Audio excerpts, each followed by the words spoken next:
अमेरिकी सहायता परियोजना मिलेनियम च्यालेन्ज कर्पोरेसन एमसिसी सम्बन्धी प्रस्ताव अन्ततः सङ्घीय संसदमा पेश हुने तहमा पुगेको छ। यसअघि तत्कालीन केपी शर्मा ओली नेतृत्वको सरकारले पनि पटक पटक एमसिसीलाई संसदमा टेबुल गर्ने प्रयत्न गरेको थियो। तर तत्कालीन सभामुख कृष्णबहादुर महरा र हालका सभामुख अग्निप्रसाद सापकोटाका कारण एमसिसी सम्झौता संसदको कार्यसूचीमा पर्न सकेको थिएन। एमालेकै जिम्मेवार नेताले सदनको ध्यानाकर्षण धेरै पटक गराएका थिए। काङ्ग्रेस र माओवादीको संयुक्त सरकार हुँदा सम्झौता गरियो।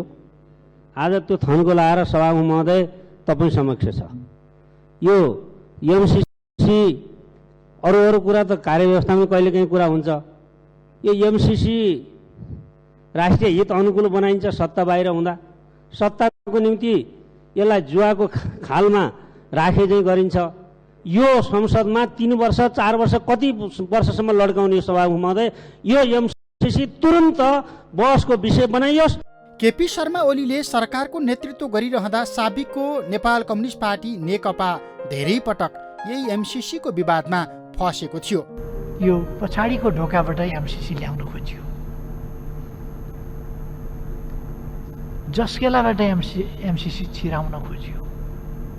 म स्पष्ट पार्न चाहन्छु, यो हाम्रो प्राविधिकहरूले, हाम्रो इन्जिनियरहरूले, हाम्रा विद्युत विज्ञहरूले लप्सीफेदी रातमाटे हेटौँडा र लप्सीफेदी रातमाटे डमौली र बुटवलको ट्रान्समिसन लाइन आवश्यक छ। नत्र भने हामीले विद्युत उत्पादन गर्ने, तर विद्युत बन्द गर्ने, त्यसलाई लिएर जाने, त्यसलाई ट्रान्सफर गर्ने माध्यम भएन भने उत्पादन गरेको बिजुली के गर्ने? त्यसकारण त्यो उत्पादन गरेको बिजुली उत्पादनै गर्न सकिँदैन। त्यो त्यत्तिकै मेसिन थानको लगाएर राख्नुपर्ने हुन्छ। हाम्रो जलस्रोतको धनी देश, हामी बेसरी विद्युत उत्पादन गर्दैछौँ र त्यसरी उत्पादन गरेको बिजुली अनि ट्रान्समिसन लाइन चाहिएन। त्यसकारण यो प्रश्न ट्रान्समिसन लाइन बनाउने भन्ने कुरा हो र ट्रान्समिसन लाइन अनिवार्य ढङ्गले बनाइन्छ। यो पछाडिको ढोकाबाट होइन, अगाडिको ढोकाबाट, जस्केलाबाट होइन, मूल बाटोबाट बनाइन्छ। एमसिसीले बनाउँछ, एमसिसीले बनाउँछ, एमसिसीले नबनाएर अरूले बनाउँछ, त्यसले बनाउँछ, कसैले नभए हामीले बनाउँछ। पार्टी अध्यक्ष केपी शर्मा ओली बाहेक नेकपाको सचिवालयका अधिकांश सदस्य एमसिसी परिमार्जन अथवा खारेजको पक्षमा उभिएपछि ओलीले संसदको रोस्टममा उभिएर यसको विरोध गर्नेहरूलाई अनपढको संज्ञा समेत दिएका थिए। लहैमा लौ अमेरिकी सेना आउने भयो, कहाँ पढ्छन्, के पढ्छन्, अचम्म लाग्छ मलाई। कागले कान लगो भन्दाखेरि लाँदा त दुख्छ होला नि अलिकति, त्यो दुख्या छैन भने होइन होला त भन्ने थाहा पाउनु पऱ्यो नि। पहिले दुख्या छैन तै पनि सुटुकै लगेछ कि भन्ने हो भने पनि छाम्नु पऱ्यो नि, काम छ कि छैन यहाँ भनेर। आफ्नै पार्टीका बहुसङ्ख्यक नेताले यथास्थितिमा एमसिसी पारित गर्न नदिने चेतावनी दिएका कारण अप्ठ्यारोमा परेपछि साबिकको नेकपाले झलनाथ खनालको संयोजकत्वमा अध्ययन कार्यदल समेत गठन गरेको हो, जसले संशोधन अथवा परिमार्जन हुनुपर्ने 1 दर्जनभन्दा बढी बुँदा सहितको प्रतिवेदन नेतृत्वलाई बुझाएको थियो। त्यसपछि नेकपा नै विभाजित भयो अनि यो सम्झौता अघि बढ्न सकेन। ओली नेतृत्वको सरकार ढल्न पुग्यो। जब शेरबहादुर देउवाको नेतृत्वमा 5 दलीय गठबन्धन सरकार बन्यो, तब फेरि संसदको रोस्ट्रममा उभिएर एमालेका अध्यक्ष समेत रहेका ओलीले प्रश्न गरे, एमसिसी अब के हुन्छ? अहिलेको गठबन्धन सरकारमा हुँदा एमसिसी गर्नुभएको थियो जस्तो लाग्छ तपाईँहरूले। एमसिसी गर्नुभएको थियो। एमसिसीको बारेमा त यो संयुक्त सरकारको साझा न्यूनतम कार्यक्रम, एमसिसी बिर्सिनु भयो क्या? एमसिसी त यहाँ त खै मैले त देखिनँ यता कतै। एमसिसी छैन कहीँ।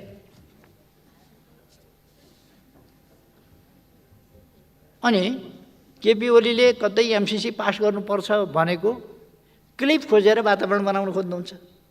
नेपाली जनताले जान्न चाहेको छ, सम्माननीय प्रधानमन्त्रीज्यू, के गर्नुहुन्छ एमसिसी तपाईँ?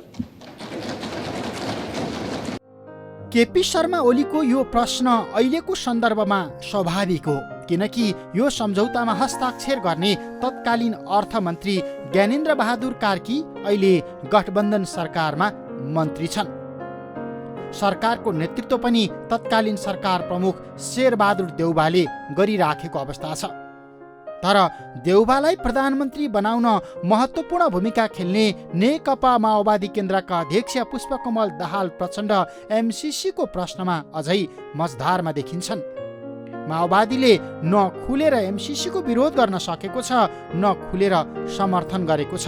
अनि सभामुख माओवादी नेता अग्नि सापकोटा नै छन्। आजको आम हडताल सफल पारौं। एमसीसी चाहिँदैन। प्रतिगमन मुर्दाबाद। प्रतिगमन मुर्दाबाद। एमसीसी चाहिँदैन। अमेरिकी सरकारको एमसीसी निगमका तत्कालीन प्रमुख कार्यकारी अधिकृत जोनाथन जी नासले सन् 2017को सेप्टेम्बर 14मा हस्ताक्षर गरेको यो सम्झौताको म्याद गएको असार 17मै सकिसकेको हो। तर अहिले पनि अमेरिकी अधिकारीहरू निरन्तर यो सम्झौता संसदबाट अनुमोदन गर्न र पूर्वाधार विकासमा अमेरिकी अनुदानलाई सदुपयोग गर्न निरन्तर दबाब दिइराखेका छन्। There is no military component to the MCC. In fact, U.S. law prohibits a military component to MCC projects anywhere.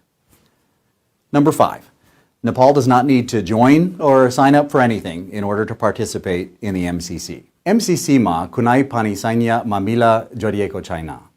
Ameriki kanunlai sansabarika MCC project ma sainya mamila pratibandit gardacha. MCC ma सहभागी हुनका लागि नेपालले कतै पनि सम्मिलित हुनु पर्दैन वा हस्ताक्षर गर्नु पर्दैन। संसदबाट अनुमोदन भएपछि मात्रै लागू हुने भनिएको एमसीसी परियोजना सुरु हुनु पूर्व पूरा गर्नुपर्ने कार्यक्रमिक 4वटा शर्त नेपाल सरकारले उहिल्यै पूरा गरिसकेको छ। अनि संसदबाट सम्झौता अनुमोदन नहुँदै यो बीचमा थुप्रै उपसम्झौतामा सरकारले हस्ताक्षर गरेको स्वयं नेकपाको अध्ययन कार्यदलले ठहर गरेको छ। अनि परिवर्तित सन्दर्भमा साबिकको नेकपाका अध्यक्ष समेत रहेका एमाले अध्यक्ष केपी शर्मा ओलीको बोली समेत परिवर्तन भएको छ। पार्लियामेन्टमा चाहिने सजिलो बहुमत छ, 165 छ, हामीलाई चाहिने 136 हो। त्यसो हुँदा अपोजिसनको त्यस मामलामा उहाँहरूले रोल खोज्नु भएको छैन कि जस्तो लागेको छ। त्यसो हुँदा यस विषयमा अहिले हामी यति नै भनौँ। 5 वर्ष सम्झौतामा हस्ताक्षर भएको 4 वर्ष 6 महिना बितिसकेको छ। तर अहिलेसम्म पारदर्शी ढङ्गले सरकारले यसलाई छलफलमा ल्याउन जरुरी देखेको छैन।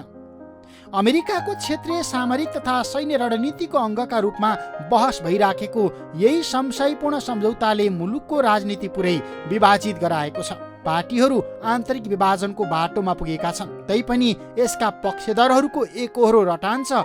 मिलेनियम च्यालेन्ज एकाउन्ट MCA नेपालले नेपालको ऊर्जा तथा सडक निर्माणका लागि 50 करोड अनि सो कार्यक्रमका लागि नेपाल सरकारले थप 13 करोड अमेरिकी डलर बजेट उपलब्ध गराउने हो। 5 वर्षभित्र यो परियोजना पूरा हुन्छ। यसको विरोध गर्नेहरू विकास विरोधी हुन्। तर सडकमा दिनदिनै आगो बलिराखेको छ। हामी लड्छौँ। कुनै पनि हालतले एमसीसी लागू हुन दिँदैनौँ। प्रतिबन्ध हटेछ भने तपाईँहरूसँग खुल्ला सडकमा, प्रतिबन्ध हटेन छ भने एमसीसीलाई पास गर्ने मान्छेहरूको जीवनको बारेमा हामी ख्याल गर्नुपर्छ, हामीले यो भनेका थियौँ। त्यसैले कुरा के छ कमिटीहरू भने आज पनि हामी भन्छौँ यो कुनै लुगाई छिपाईको कुरा छैन, कुनै घुमाइ फिराइको कुरा छैन। एमसीसी नेपालको राष्ट्रिय स्वाधीनताको विरुद्धमा छ, नेपालको सार्वभौमिकताको विरुद्धमा छ, नेपालको स्वतन्त्रताको विरुद्धमा छ, नेपाली जनताको अधिकारको विरुद्धमा छ। कुनै पनि देशले हाम्रो देशमाथि जबरजस्ती सन्धि लाद्न पाइँदैन। सम्झौतामा काठमाडौँको नाङ्ले भारेदेखि बुटौलसम्म 400 केबी क्षमताको प्रसारण लाइन निर्माण हुने प्रष्ट लेखिएको छ। यस्तै कुल 100 किलोमिटर लामो सडक पूर्वाधार विकासमा यो कोषको रकम खर्च गरिनेछ। मात्र यी दुई परियोजनामा केन्द्रित सहायता रकम खर्च सम्बन्धी सम्झौता किन संसदबाट अनुमोदन गर्न यति मरिहत्ते गरिँदैछ? आम रूपमा अहिले उठिराखेको प्रश्न यही हो। तर सरोकारवालाहरू भन्छन् विश्वका 27 भन्दा बढी मुलुकमा यही प्रक्रियाबाट यो सम्झौता कार्यान्वयनमा आएको छ। अनि यो परियोजनामा अमेरिकी सैन्य रणनीति मिसिएको भन्ने आन्तरिक अथवा बाह्य दबावपछि केही मुलुकले फिर्ता पनि गरेका छन्। अनि नेपालका अधिकांश राजनीतिक दलले यो सम्झौतालाई भारत र चीनसँगको रणनीतिक भूमिमा अनुदानको आवरणमा ल्याउन खोजिएको बेलायती उपनिवेशको अर्को संस्करण भनिराखेको अवस्था पनि छ। एमसीसी भनेको एउटा यस्तो धारिलो तरबार हो जो नेपाली जनताको टाउकोमा हल्लिरहेछ। हामी वारी पर हिँडिरहेछौँ त्यो तरबारको वरिपरि, र त्यो तरबार हल्लिरहेको छ। अलिकति सावधानी भएन भने त्यो गर्दन काटिने खतरा छ। त्यसकारण हामी के गर्न चाहन्छौँ भने एमसीसीमा संशोधन होइन, एमसीसीलाई खारिज हुनुपर्छ। 1, 2, 3 खारिज हुनुपर्छ। एमसीसी अन्तर्गत नेपाल भारत सीमापार प्रसारण लाइन निर्माण सम्बन्धी विषयमा नेपाल र भारतका बीचमा यस अघि नै सहमति भइसकेको छ। एमसीसी बारे बहस सुरु नहुँदै भारतको बेङ्गलोरमा सम्पन्न नेपाल भारत ऊर्जा सचिव स्तरीय बैठकले 400 केबी क्षमताको अन्तर्देशीय प्रसारण लाइन निर्माण सम्बन्धी सहमतिमा हस्ताक्षर गरिसकेको छ। सम्झौता संसदबाट अनुमोदन नहुँदै सरकारले पूर्वाधार आयोजना समयमै सम्पन्न गर्न अर्थ मन्त्रालयका सचिवको अध्यक्षतामा एउटा सञ्चालक समिति समेत गठन गरिसकेको छ। त्यसैले यस सम्बन्धी थप कानुनी प्रावधान पूरा गर्न अब संसदबाट यो प्रस्ताव अनुमोदन गर्नै पर्ने दबाव छ। तर संसदभित्रको समीकरण निरन्तर प्रतिकूल बन्दै गएको छ।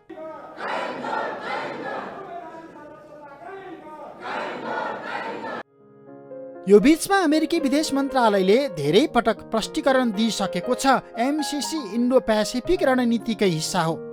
एमसीसीका सबै गतिविधि इन्डो पेसिफिक रणनीति अन्तर्गत एउटै बास्केटबाट सञ्चालन हुनेछन्। त्यसैले दुई मुलुकका बीचमा हुने यो सहायता सम्झौता संसदबाट अनुमोदन गर्नै पर्छ। यो अमेरिकाको अडान हो। संसदबाट पारित भएपछि यो सम्झौता प्रचलित कानुन र संविधान भन्दा पनि माथि रहने स्पष्ट शर्त राखिएको छ। यो एमसीसी सम्झौतामा रहेको आपत्तिजनक शर्त हो। साथसाथै प्रसारण लाइन विस्तारका सन्दर्भमा भारतको स्वीकृति आवश्यक छ भन्ने शर्तको पनि अहिले निरन्तर आलोचना भइराखेको छ। एमसीसी लगायत कुनै पनि सहयोग अनुदानहरू देशको स्वाधीनता, सार्वभौमसत्ता र संविधानलाई बन्धक राखी स्वीकार गर्न सकिँदैन। विवाद किनारा नलाग्दै सरकारले एमसीसी अन्तर्गत बन्ने कुल 312 किलोमिटर लामो प्रसारण लाइनलाई राष्ट्रिय गौरवको आयोजनामा सूचीकृत गरेको छ। विवाद र अनिश्चयकै बीचमा विद्युत नियमन आयोगको ऐन र गठन हुनुपर्ने शर्त समेत यो बीचमा पूरा गरिएको छ। नेपाल सरकार र एमसीसीका बीचमा कार्यक्रम कार्यान्वयन सम्झौतामा हस्ताक्षर भए लगत्तै ऊर्जा मन्त्रालयले बेग्लै आयोग गठन गरेको छ। तर परियोजना कार्यान्वयनका क्रममा जग्गा प्राप्ति, रुख कटानी र निर्माण क्षेत्रमा पहुँच मार्ग व्यवस्थापन सम्बन्धी गम्भीर विवाद अहिले चर्किराखेको छ। यो अवस्थामा सरकारले अहिले राष्ट्रिय आवश्यकता र सीमा निर्धारण गरेर एमसीसी सम्बन्धी अन्यल तत्काल सिर्नुपर्ने हुन्छ। You can find who is working on behalf of my country, of your country, of our country, and who are not working for our country. This is the right time to judge the political leader of this country, Nepal. This is the right time. Who are supporting this agreement? We need reason why they are supporting it. And the government is yet to decide whether to implement or not. नेपालको भौतिक पूर्वाधार विकासका लागि अमेरिकाले प्रदान गर्ने शर्त सहितको मिलेनियम च्यालेन्ज कर्पोरेसन एमसीसी अन्तर्गतको अनुदान सहयोगको विषयमा नेपालको राजनीति अहिले यसरी विभाजित भएको छ कि हरेक दलका हरेक नेताले यसलाई आफ्नो प्रतिष्ठाको विषय बनाएका छन्। जुन सहयोग सम्झौता सङ्घीय संसदबाट अनुमोदन नभएसम्म यथास्थितिमा कार्यान्वयनमा आउने अवस्था छैन। यो अवस्थामा एमालेको संशयपूर्ण भूमिका, नेपाली कङ्ग्रेस नेतृत्वको प्रतिबद्धता अनि माओवादी र नेकपा एकीकृत समाजवादीको समर्थन अथवा विरोधको घानमा एमसीसी पारित गर्न खोजिराखिए जस्तो देखिन्छ। तर एमसीसी पारित भइहाल्यो भने यसले थप राजनीतिक दुर्घटना मात्रै निम्त्याउने छैन। मुलुकको राष्ट्रिय स्वाधीनता र अखण्डताको प्रश्नमा पनि धेरै कुरा उठ्नेछ। यसको जवाफ राजनीतिक दलका नेताले दिनुपर्छ।